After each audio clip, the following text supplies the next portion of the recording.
And I agree. Dirty Dom just feels comfortable in that spotlight with the big heavy hitters and how he carries himself, the facial expressions, like not being intimidated by the moment. He met the moment, which was impressive. And to get booed in John Cena's hometown is impressive because normally in this situation, you would get cheered because they do respect game. But on this night, John Cena is just that much more over as a babyface versus Dirty Dom is with the people who love him, even though he's a heel. So we get this match impromptu.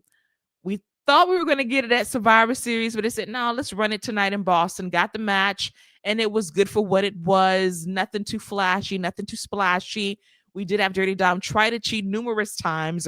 We got the great Eddie Guerrero spot when John Cena feigned getting hit, framing Dirty Dom for it, and then the referee was confused about who hit who with the steel chair. Dirty Dom tries to cheat with the championship belt. That backfires too.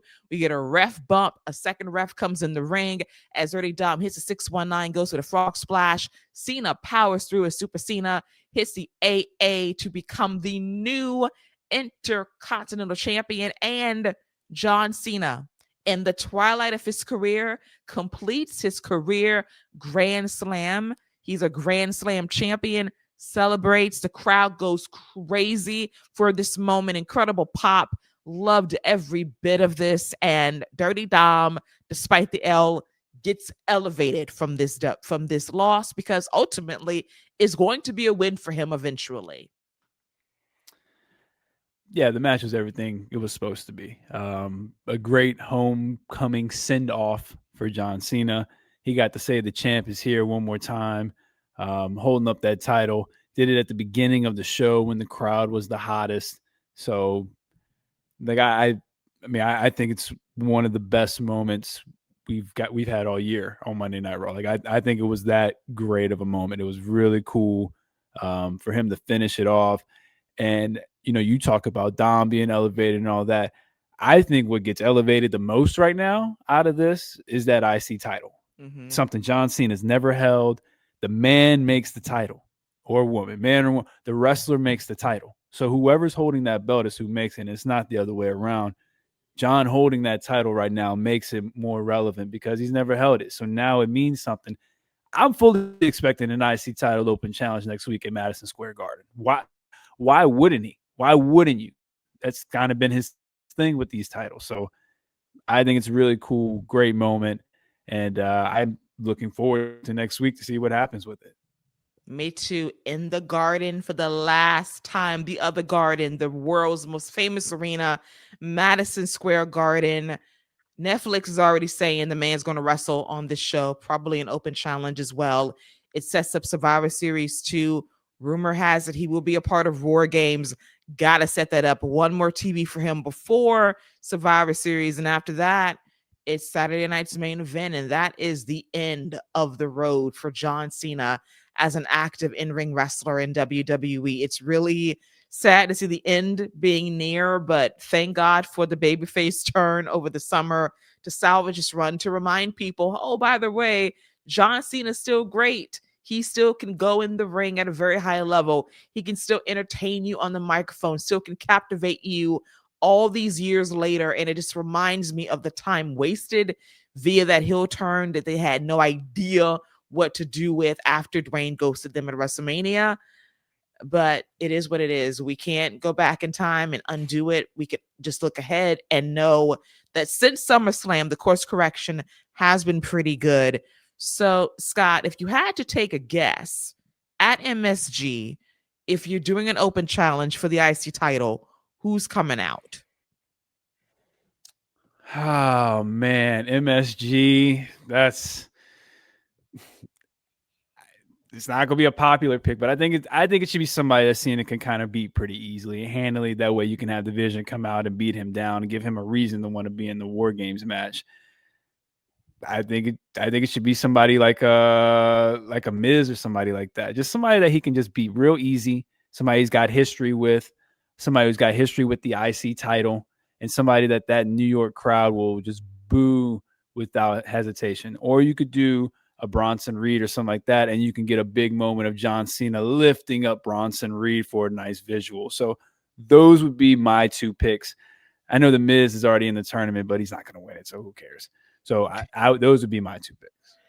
You know what? That was the realest thing you said. Miz ain't gonna win. Let's move on.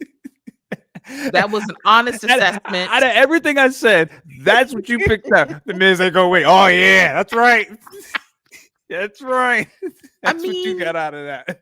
In that moment, I appreciate you being a realist, that you said that man has no shot. Let's move on. You didn't even want to debate it. You didn't even mention the opponent. It's main event. Jey Uso, by the way, it's going down on SmackDown this Friday. Automatic L. So at least Scott understands what's going to happen. Miz gonna win that match.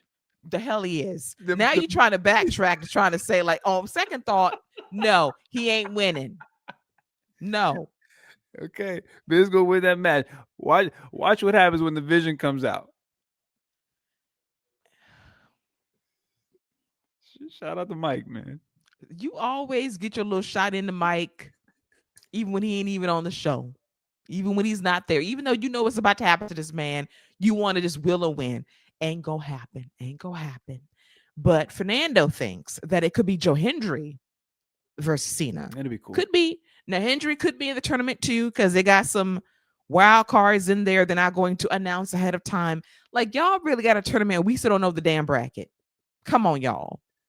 Y'all doing tumblers and shit, pulling balls out and pause. And y'all ain't showing us a bracket. Really? The last time is now tournament. The last major tournament to determine John Cena's final opponent. And we can't afford bracketology. Please. That's because they haven't put these people in a bracket yet. They just got names and they're just crossing off names. They don't have no bracket. They're going to redo the bracket next week. They might put all them names back in the tumbler and redo it again. Oh my God. So my thing is this with the tumbler. I know we got to move on. My thing is this with the tumbler, right? There's supposed to be these random names and people who might not even work for the company. What happens if their names don't get picked? So what happens if their names don't get picked? They just like, yeah, I'll wrestle, and then they don't get picked. So you just teasing us? Like, what is that? What is the tumbler? Why are we doing the tumbler? Why are we doing that? I know. Bring up the tumbler for like the Royal Rumble when it matters the most, we get the numbers. Because then what gets me with the tumbler is that we get these sleekly edited vignettes with Scrap Daddy and Nick Aldis saying, and these are the people in this tournament as we spun this tumbler backstage earlier today with our referee. And we have all these names we did not select. The names we don't select goes in the shredder. Like, really? Really? Adam Pearce is the worst. No, he's not. You're right. You're right. He's the second worst. Ava's the worst. You're right. Actually, Ava's having a good week recently, so at least with her, we do see brackets. We don't see nothing. We just get a tumbler with some balls in it, just getting turned in post editing. That's all that we get.